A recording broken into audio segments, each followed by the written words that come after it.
Right guys, let's take a look at the structure of the heart. So we'll think about, during this brief video, we'll think about the 4 chambers of the heart. We'll name them and just talk very briefly about sort of their roles and functions. We'll talk then about the 4 valves of the heart, and then we'll finish up talking about the vessels that lead to and from the heart, and just try and work out what they're called and what they do. So let's get in. So the first thing we need to realise is that when we're talking about the heart, we need to decide or define which side of the heart we're talking about. So imagine the heart on the screen is the heart that belongs to someone who is facing you. Okay, so you're looking at someone else's heart facing you. So your left is their right, and your right is their left. And we do the same with the heart. So we define, as we look at the heart that's currently on the screen, the left, our left, is actually the right side of the heart. And our right is actually the left side of the heart, because we're imagining it's somebody else's heart who's facing us. So on the right hand side of the heart, the blood that's flowing through the right hand side of the heart, or the right side of the heart, is blood that is returning from the body. So this is blood that's been sent around the body and has done what it's needed to do, has delivered its oxygen and so on, and picked up carbon dioxide and other things, and is now returning from the body to the heart. And it arrives at the heart through veins. And the way that I remember it, at least, is that the word vein contains the word in. So a vein is any vessel that is going in or back towards the heart.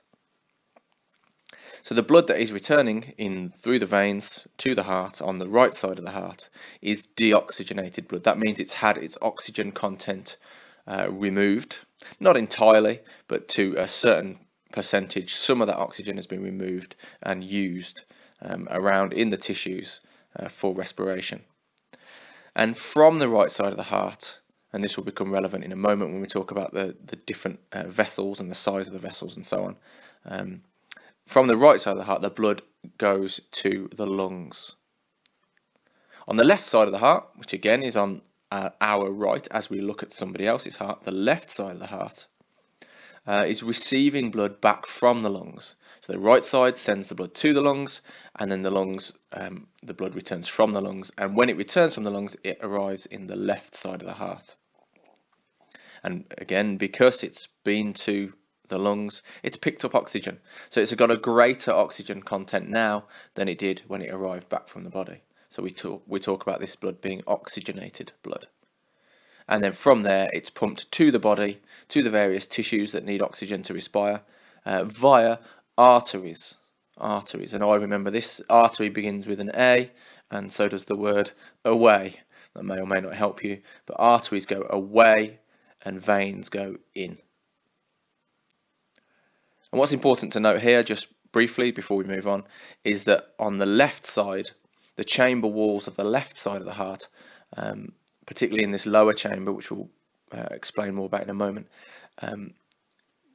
the chamber walls are a lot thicker on the left side of the heart. And then the whole heart is essentially divided into 2, roughly along that black line that you can see on the screen, there or thereabouts, by part of the heart which is known as the septum. And that the septum simply separates. So septum separates the right side from the left side of the heart. So let's look at the chambers. So there are 4 chambers, you'll recall, in the heart. And the first 2 we're going to talk about are the top 2 chambers. The 2 chambers at the top of the heart, which you can see labelled here, the right atrium and the left atrium. Now that's the word atrium is singular. You'll notice the title of this slide is atria. That's just the plural. Okay, so 1 atrium, 2 atria. So we have a left atrium and we have a right atrium. And you might have heard the word atrium used in the context of buildings. You come into a hallway, a large entry chamber, if you like, and that is often called the atrium of a building. So the atrium is the entry chamber, and that's the same with the heart. So these are what we might call receiving chambers, where when the blood returns to the heart, the first place it goes, whether it's coming to the right or the left side of the heart, the first place it goes is it enters into these receiving chambers called atria. they fill with blood, and once they're pretty much full of blood, there's a contraction in the atria, and the blood is then pushed through the valves, which we'll talk about in a moment, pushed through the valves downwards into the larger chambers beneath. And those larger chambers beneath are called ventricles. And when the blood is pushed through, the atria contract initially whilst the ventricles are relaxed, and the blood flows into the ventricles. So we've got two ventricles as well, so you can see where the atria are. The ventricles are underneath them, and these are the larger chambers underneath. So there we are on the diagram, left ventricle down there and the right ventricle underneath the right atrium. So these are larger chambers, and we sometimes refer to these as discharging chambers, because they're the chambers from which, when they contract, blood is ejected. So blood goes out from the heart via the ventricles. It's kind of the last port of call, if you like, as the blood is leaving the heart, whether it's going to the lungs or to the body.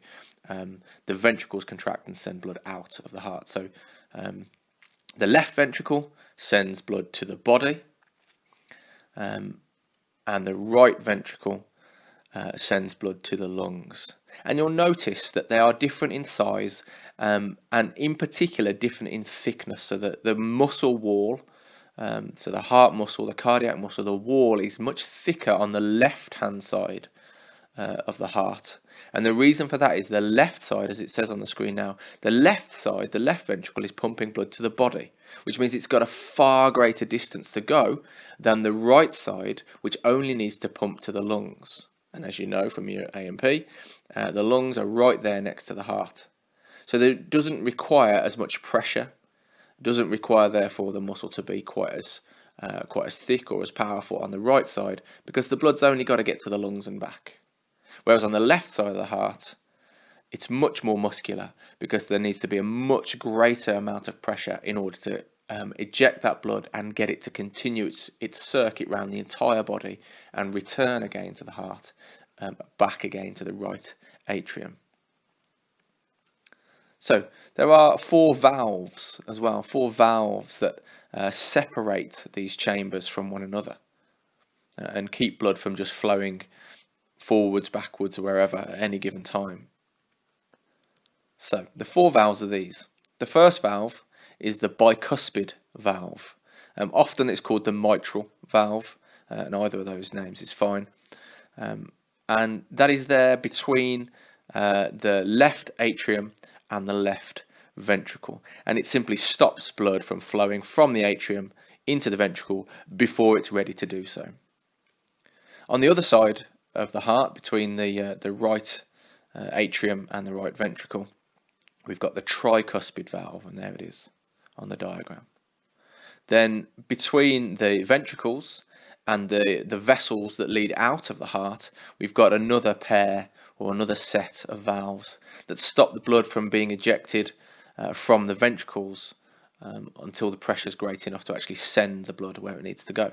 So we've got 2 semilunar valves. One is the semilunar or aortic valve, which is circled there. Not the greatest diagram, unfortunately, to represent where the aortic valve is. But blood leaving the left ventricle goes through the aortic valve and into that very large red vessel that you can see at the top there, which is the aorta. And we'll come to that again in a second. Then we've also got another semilunar valve, which is circled there, and that is the pulmonary or pulmonary valve. And pulmonary simply is a word that we use that means to relate to the heart. So whenever you hear about pulmonary or pulmonary, we're talking about, sorry, not the heart, the lungs. Relates to the lungs. So when we talk about cardiopulmonary respiration or cardiopulmonary resuscitation, CPR, the P bit, the pulmonary bit, means to do with the lungs. So semilunar or pulmonary valve is the one that allows blood to flow through it before it heads to the lungs. So the purpose of all these valves is essentially the same. The first thing they do is they prevent blood from flowing in the wrong direction. So what we don't want is when the atria contract, we don't want the blood flowing back out of the heart. We want it to flow through into the right direction, into the ventricles. But then once the blood is in the ventricles, we also don't want it to flow back into the atria, so that the mitral valve and the bicuspid and the tricuspid valves close when the ventricles contract, and then blood flows out the way we want it to flow. So it prevents blood flowing in the wrong direction. And these valves, particularly the tricuspid and the bicuspid valves, are held in place by what we call heartstrings, or chordae tendinii. Chordae tendinii. So heartstrings, they're basically sort of tendons that keep the valves from inverting, from turning inside out and going the wrong way. They sort of hold them in place to make sure that blood can only flow one way, and any pressure that's pressed back on them, they don't invert. They stay in place so the blood can't flow the wrong way. And the phrases you'll notice: semilunar, tricuspid, bicuspid. The cuspid and the lunar parts of those words just describe the shape of them. So the cuspid means that they form a sort of a peak. So you may have heard people talking about being on the cusp of a wave, for example. So when a wave forms and it rises up, and just before the moment the wave breaks, it rises into a peak. That peak is known as the cusp. That peak is known as the cusp. And lunar means moon-shaped. Moon-shaped. So the tricuspid and bicuspid valves peak, and they're held in that shape by the chordae tendinii. And the semilunar valves are sort of half semi-lunar, half moon-shaped. And that's what keeps them in place and allows blood to flow in one direction, but not in the other direction. So what about finally the major arteries and veins that allow blood to flow to and from the heart? So initially we've got the aorta, which I've already mentioned. That very large vessel at the top of the heart there that's labelled on the screen. That is the aorta. And the aorta is the largest artery in the body. In terms of diameter, it's the largest artery in the body. And because the blood is being squeezed from the left ventricle at great pressure, at really high pressure, and again, that's because it's got to go a long way. It's got to get around the entire body. The aorta experiences really high blood pressure. In fact, the highest blood pressure anywhere in the entire cardiovascular system is found in the aorta. And so therefore the aorta needs to be really elastic. It has to be quite stretchy in order to account for the changes in blood pressure, especially during exercise where blood pressure really shoots up very high. So the aorta, as you can sort of see from the diagram, it loops up, it heads off towards the top part of the body, but also it loops down back behind the heart and splits again below the diagram that we've got on the screen, splits down around the level of the diaphragm, and then splits off and heads off down to the legs. The vena cava, or vena cava, is this blue coloured vessel on the right side of the heart. That's the left as we look at it. And there we have the two parts of it. It's one vessel really, but we call the superior part of the vessel, or the vena cava at the top, is the superior vena cava, superior meaning at the top, and inferior vena cava, the vena cava at the bottom.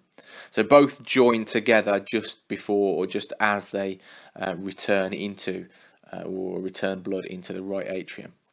So the superior vena cava brings blood from above the heart, this is pretty obvious, and the inferior vena cava brings blood from below the heart. So finally, the last thing to note is some more arteries and veins. So here we've got the pulmonary vein. So I've already said that pulmonary relates to the lungs, and so the vein is the vessel going in. Vein contains the word in, the vessel going into the heart from the lungs, and it's that purple one there. There's one on either side. You can see the other one poking out the side of the superior vena cava there. And the role of the pulmonary vein is to simply bring the blood back from the lungs, so not very far, back from the lungs, back to the heart. So obviously that blood that's returning from the lungs has been oxygenated, and this is interesting because the pulmonary vein is the only vein that carries oxygenated blood. It's a vein because it's going into the heart. That's what a vein is. That's how we classify it. But the pulmonary vein has already picked up oxygen from the lungs and is bringing it to the heart, ready to be sent around the body. So therefore it's the only vein that carries oxygenated blood. The pulmonary artery, on the other hand, is this one.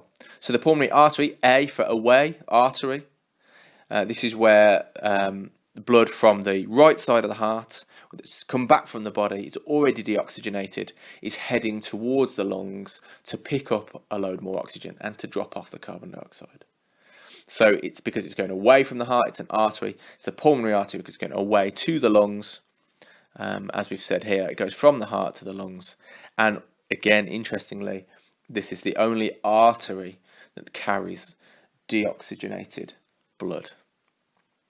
Right, I hope that's been helpful to get us started on understanding the structure of the heart.